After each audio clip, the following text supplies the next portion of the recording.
پہ ہماری دوسری آیت جو ہے وہ کمپلیٹ ہوئی ہے. تو میں یہاں پہ نا آپ کو جزاک وزن بتاتی ہوں. وہی جاکے یہ 3 آپ کے سامنے میں نے وزن رکھے ہیں، فعالن، فعالن، فعالین. انہی وزن کے اوپر جب ہا دال یا کو ڈالا تو یہ کچھ اس طرح سے بنا. اب ہم یہاں پہ کیا کریں گے، کیونکہ آپ کو پتہ ہے جب ہم تجوید بھی سیکھتے ہیں تو نون ساکن و تنوین کے سیم رول ہوتے ہیں.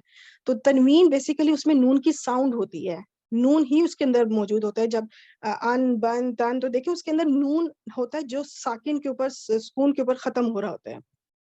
ان کو آپ اگر لکھیں الف اور نون کے اوپر جزم دیں گی ان. بن کو جب آپ لکھیں گی بے با زبر نون بن، تو نون کے اوپر کیا دیں گی، جزم دیں گی. تو اٹ مینس کہ تنوین بھی بیسیکلی نون ساکن ہی ہے. ٹھیک ہے، وہ ساؤنڈ اسی کی آتی ہے.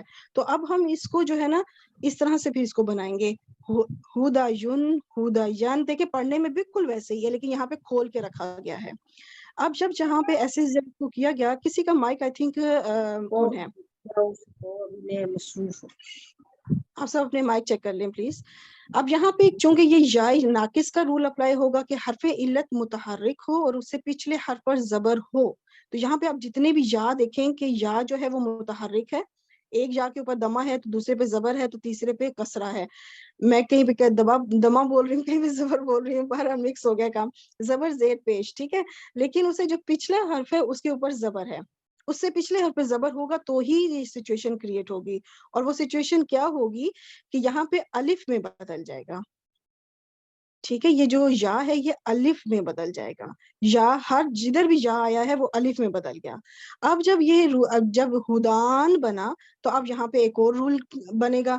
جب 2 ساکن حرف اکٹھے آ جائیں تو کمزور حرف گر جائے گا. تو اس میں سے کمزور حرف کیا ہے، ان دونوں میں سے ہم نے جو غیر صحیح افعال پڑھے ہیں اس میں جن نے وہ لیکچرز لیے ہیں انہیں پتا ہوگا کہ الف جو ہے یہ کمزور حرف ہے ان سب میں.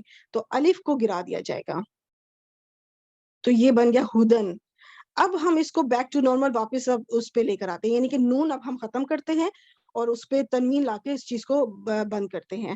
تو یہ اس طرح سے بن گیا. تو یہ ہدن رفع حالت میں بھی ایسے ہی رہے گا، ہدن جو ہے نصب میں بھی اور جر میں بھی ایسا ہی رہے گا. اور آج کی جو 5 آیات ہم کر رہے ہیں اس میں سے ایک بار ہدن رفع میں آ رہا ہے اور آگے چل کے آپ کو ایک اور آیت میں ملے گا جہاں پہ یہ جر کی حالت میں ہوگا اور لکھنے میں بالکل ایسے ہی ہدن ہی ہوگا، لیکن اس وقت وہ حالت جر میں ہوگا. ٹھیک، تو مجھے امید ہے کہ